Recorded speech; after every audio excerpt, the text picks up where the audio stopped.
That's a good photo. It's right behind you. It's right behind you. Give it up one more time for Jason Faunt. What's up, everybody? Yes.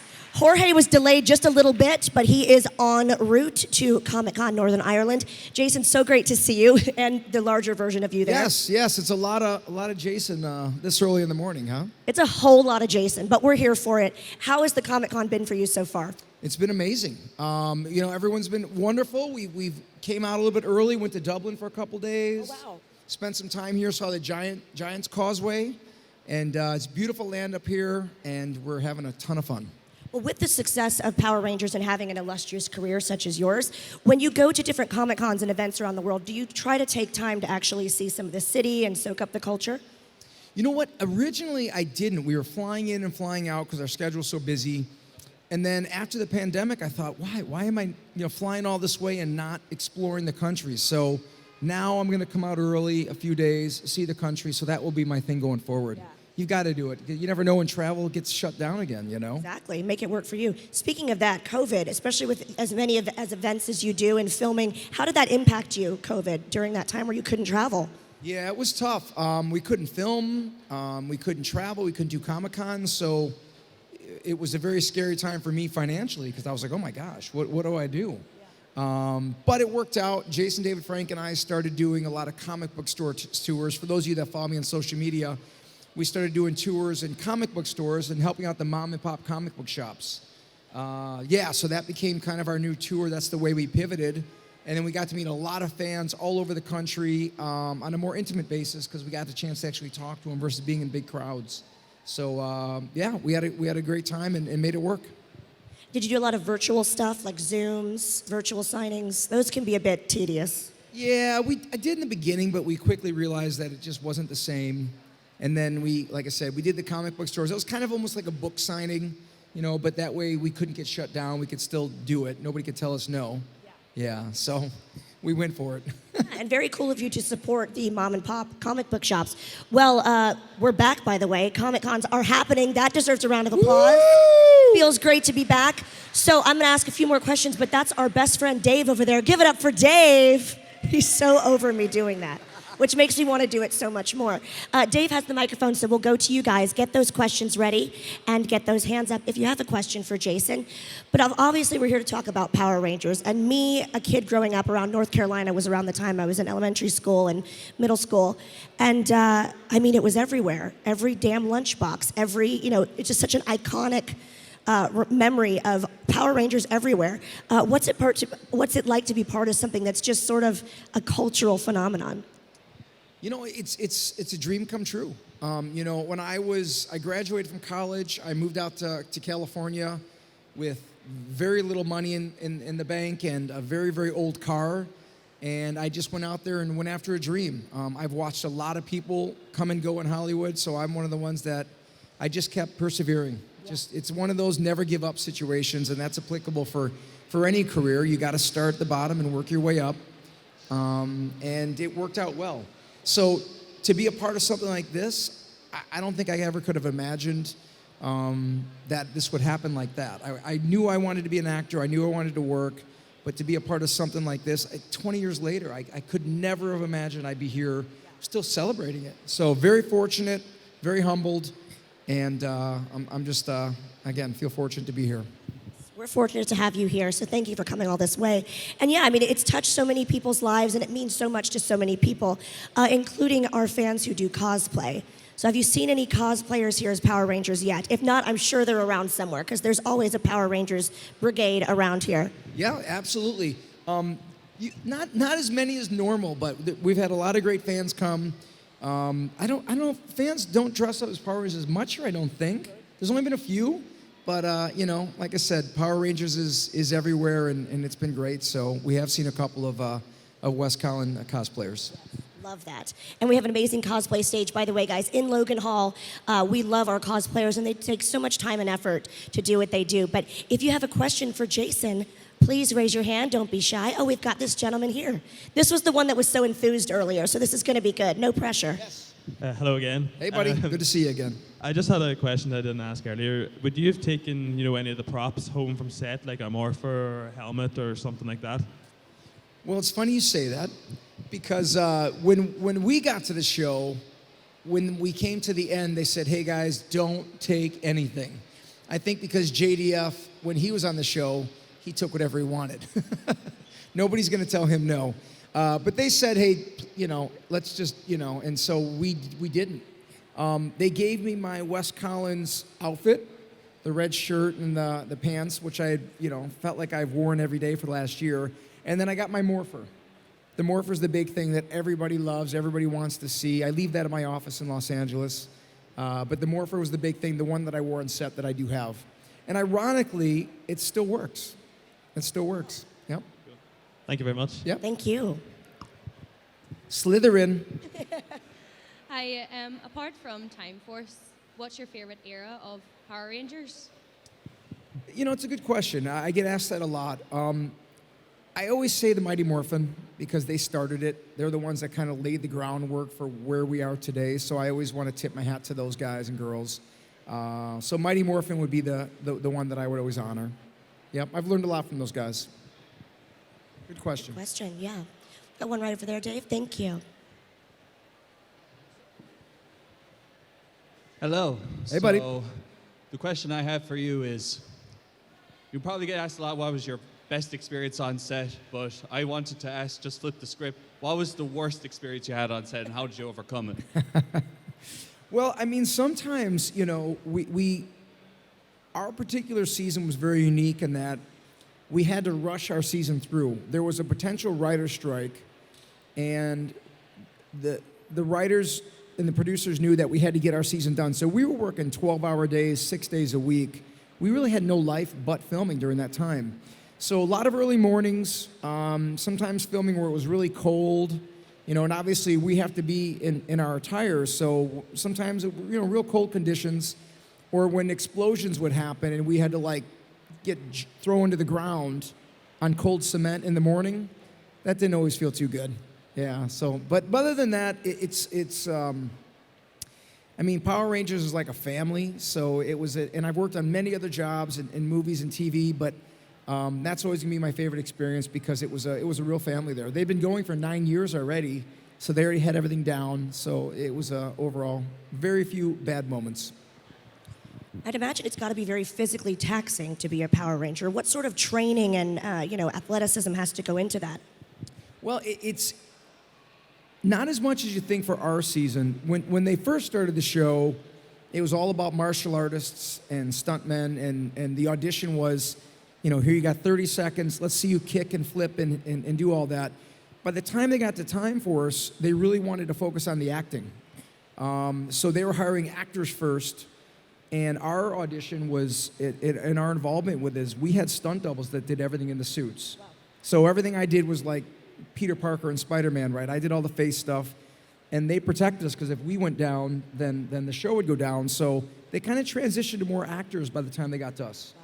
So not as much. They did run us through a 2-week screen, Hollywood screen fighting in terms of fighting on screen and how to be safe. We had to go through that, but it was more our particular season, more of the actor side. We'll get some more questions here in the audience, but a quick one from me. So you just mentioned Peter Parker. It's so fun to talk to the fans about how they're seeing the crossovers from so many genres. So a Power Ranger could be talking to Bruce Wayne / Batman, or Cobra Kai was here talking to people from Lucifer. How's the interaction been with the whole roster that we have here in Northern Ireland? It's great. You have all, and it's funny you mention that because I was with some of the the guys and girls from Cobra Kai last weekend. You go to certain shows, you're with Jason Momoa, Aquaman, you're with Tom Holland, Spider-Man. So it's kind of cool because we all trade notes and experiences, and even somebody that's like a Tom Holland grew up with Power Rangers. So even though he's a huge star, they're still like, oh my God, you're a Power Ranger, that's so cool. We were just with Sebastian Stan, who's the Winter Soldier. God, yeah. We have I just put him on my Instagram a little bit ago where we were in Brazil and he's just like, hey, can I get my picture with you guys? We're like, sure. That's so cool. Yeah, so it's cool to hear the stories and to kind of hear their experiences on such a large scale And they're, of course, they grew up watching us, which is neat. Yeah, it's just cool for fans to think about, myself included, as I'm a fan as well, to think about like the secret society of like you talking to Aquaman. Very cool. Insider secrets. Yes. Any more questions for Jason? Oh, we've got one right here. Thank you. Oh yeah, I have one. Whenever you were filming the last 3 episodes, how did it feel like holding 2 Morphers for the price of 1? You know what? It was great. When I go back and watch those episodes, I really like what they did with Wes's character, how he was giving up his life to save his friends. It wrapped up the story really well. The Morpher thing was cool. I don't think I didn't use it, I don't believe, if I recall. But I did have it on, and it was cool to have those on there. I think at that moment, I didn't realize it was that epic of a moment, but it definitely became one later on. Great question. We've got another question here, Dave, from this lovely gentleman here. Give you a microphone, buddy. How did he do backflips? Lots and lots of training. Lots of training. Some of the best stuntmen in the world. Did he eat healthy food? Do we eat healthy foods? Yes. I have a very, very particular diet. A lot of fruits and vegetables. See? Yes, You right? hear it from a Power Ranger, fruits and veggies. Yes, lots of fruits and veggies. Just out here dropping knowledge over here. We've got some more questions on this side as well, and one over here on the left. Thank you, sir. In the episode where Silicon traps the Rangers in different movies, what was your most favourite or funniest part of that episode? Which episode again, bud? Where the Rangers get trapped in different movies. Oh, Movie Madness. Yes, Yeah. yes. What was my favorite part of that? Yeah, like a most funniest. Oh, God, there's so many moments. Some I can't say here. Well, okay, so we filmed that on the Universal lot in Los Angeles. And for years, I would go to the Universal lot when I first moved out to Los Angeles, and you go as a tourist and you'd see everyone filming and think, man, someday I want to be out there where people are driving by watching us. And when you're at the Universal lot and you're filming, they give you these little golf carts to drive to set. So while we were there, we were on a break, the 5 of us stole one, and then we were driving all over Universal in that and kind of being a little bit rowdy with it. So I think that was a pretty fun time. The 5 of us on a cart just probably almost flipped it a few times too. For a visual, were you in costume, all of you? Yeah. Oh, that's even better. Yeah. Tremendous. Yeah. Yeah, so we stole the golf cart for a bit. Not stole it, we borrowed it. Yeah. We borrowed it. Thank you very much. All right, buddy. Thank you. May the power protect you. That's right, may the power protect Thank you so much. Yes, round of applause. Great question. We've got some more over here, Dave, on the right. All right. Hi. So, Time Force is obviously the best season, with a lot of really, really good episodes. What do you think is the single best episode from the season? Well, I mean, I agree with you, and I really do. I think they did a really good job with the character development and the relationships, right? Great stories are about relationships. The relationship between Wes and Eric, the relationship between Wes and Jen, the relationship between Wes and his father. There's a lot of different dynamics that were in play. I think probably the best you said the best moment, right?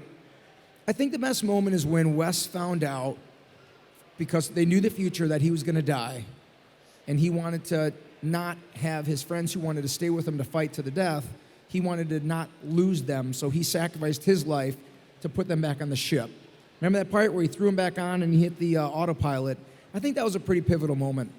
And then they said goodbye knowing that I would die. So, and what was cool about it is that the show didn't end with a good ending, right? I mean, Jen left. Usually, you know, the couple falls in love and they get back together at the end, and this one here, she left. So they ended it very non-traditional, that it wasn't a typical happy ending. And I think that's what separated our season. Thank you. Good question. We've got one right here. Hi, Jason. How are you? Hey, buddy. Good. About another Jason, my favourite Power Ranger growing up legend is Tommy. Let's be honest, I'm old school. Who is your favourite ever Power Rangers from all the Power Rangers ever made? Well, it would be Tommy. It'd be Jason David Frank. And the reason is because he and I have a very close relationship. He's really taught me a lot about life after Power Rangers, the conventions, the fans. You know, we just got done doing Legend of the White Dragon, which comes out next year. So I owe a lot to Jason David Frank. Yeah. So we travel together a lot, do a lot of shows together, and yeah. So it would be him. The Jasons. We've got another question right here in the middle. Thanks. So my question is more of a fantasy thing, like after the events of Time Force, similar to Power to the Grid, where what if there was a chance where we can get like a amalgamation of like some of the best Rangers like Wes, Tommy, from Mighty Morphin, Kimberly, even some of the people from Ninja Storm, can't say off the top of my head. But with this, team, essentially, what would be the opposite end of the spectrum, like the ultimate villains for them to deal with, like Zed or Rena Raposa? I'm partial to Rancic. Obviously, I really like, Vernon Wells. That's who I know. It's who I worked with. So I think if you team Rancic up with Lord Zed, they'd be a fantastic duo, So Rancic's always my go-to on my favorite villain and the one that they should bring back for sure. Yes. Thank you, Curtis. Great question. We've got one over here on the left. All right, Jason, it's nice to know that you had a great time over here. And just to let you know, Time Force is in my top 3. So my question is... So does that mean number 3 or number 2? Or number 1? It's number 3. Number 1 is Space. Number 2 is Mighty Morphin. And then Time Force. But they're all very close. I'm sorry. It's kind of a 2-part question, but it kind of links together. When you went to audition, was it a blind audition, or did you know it was going to be for Power Rangers? And then did they actually tell you that there was potentially, it was going to be like 2 roles in the show? Because I know Wes was the prominent one, but did you know that there was going to be like the second role as well? Absolutely. So Power Rangers I read for the Galaxy season. So as an actor in Hollywood, you read for a lot of roles all the time. You read for this, you read for that, you don't get it, and you just move on about your day, and you keep trying to book roles. I read for Galaxy 3 years before, didn't get it. Year of my life goes by, I was doing soap operas, other things, and then Lightspeed Rescue came out. I read for the Red Ranger there, didn't get it. And then the 3rd year came around, and they brought me back again, and I always joke and say either they liked me or they felt sorry for me, one of the two. But Time Force came along, and Wes is very, very similar to who I am in real life. The way that I act, my mannerisms are very similar to Wes, and it lined up. So I knew I was reading for the role, of the Red Ranger.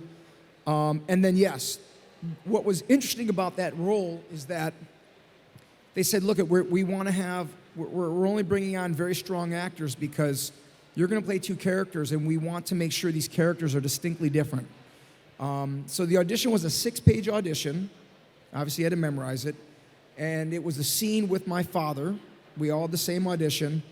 But for Wes, they said, okay, come in, read the audition, like this, and then leave the room and come back in as Alex and read it again.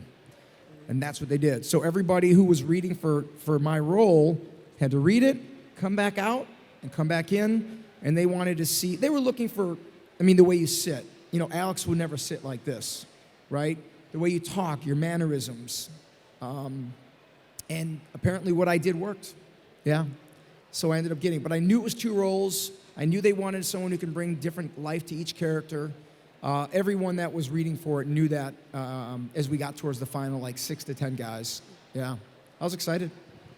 Great question. We've been talking to so many of the actors today about, and yesterday, about auditions and how that's pressure. That's like double pressure that you survived. Good job. Yes, That's a lot. Yeah. We've got a question back here on the right. Hi, Jason. You buddy. were obviously involved with Legend of the White Dragon, which has been through production and whatnot, and seems to be going well. A slightly more difficult thing to ask about is then The Order, which you were involved with, but didn't quite reach the same stage. So I suppose just what was your involvement in it, and what was the feeling amongst your group of actors when it didn't get to that stage? Well, so there's been a real push for people that have been Power Rangers to develop a project that's more mature. You know, I've gone all over the world doing signings, and a lot of my fans, unless they're 3-4 years old and their parents watched it, they're in their 20s and 30s. They grew up with it, and they've kept with us for nostalgia reasons. So all of us that did it say, hey, we need to create a project with Power Rangers that's more mature, darker, older, for that older audience. We wanted to grow their fan base. The order came. I was just an actor in that. I have nothing to do with the production side. And they had some problems with the union and the way some things were done, and so they shut them down. And then they weren't allowed to do it, and I think the way that happened, it kind of shut the project down. That opened the door for Legend of the White Dragon. That was a separate project that Jason David Frank partnered with Bat in the Sun. Bat in the Sun, of course, has millions of YouTube followers, right? And they wanted to partner together to create that new universe. And then we said, okay, let's have this funded by the fans, for the fans, so nobody could shut us down. And the funding went through, it went out perfectly, and then we were able to make a whole movie. It's done being filmed, controlled by us, comes out in March. So it's finally gonna happen. Yep. Yay. Very exciting. We have time for maybe 1 or 2 more questions, and then Jason's got to get back to the autograph and photo area. Any final questions for Jason? If not, I have a few myself. I actually had a question about what's upcoming for you, and you just sort of said it. But can you tell us about, after you leave here, what you're looking forward to? Any more Comic-Cons? Any more filming? Well, I got a couple roles that I'm up for right now, which would be really cool if they happened. But they're not official yet. Legend of the White Dragon is our biggest thing. Comes out in March. We're not sure if it'll be a streaming thing or if it'll be a theatrical thing. That's going to be determined once the final project is done and sold. So that comes out in March. And then what I haven't really announced yet is that we're also creating a new animated cartoon series called Brush Brigade. Oh. It's about the Tooth Fairy's daughter. So kind of like a Monsters, Inc., the B movie, if you've seen that. So Brush Brigade, which we haven't officially announced, is a new cartoon series that I'll be starring in. And we're trying to create a new, like a Paw Patrol. Very cool. Yeah. Paw Patrol. Who Yeah. doesn't love Paw Patrol? Well, any final words for your fans? I know he's going to go back to the autograph and photo area, which means you guys can see him in person for the rest of the day here in Belfast. But any final words for your legions of fans? You know, guys, thank you. I always say this honestly. I've been very fortunate enough to have been in this position. I don't take it lightly. I'm very, very blessed to be here. I've gone all over the world, but my travels, my experiences couldn't be without you guys. So thank you for your love. Thank you for support, for supporting us. As long as you guys are always here to see us, I will always be here to see you. So thank you from the bottom of my heart. Yes. Keep the applause going, everybody, for Jason Faunt. Thank you so much, guys. Yes. Thank you so much.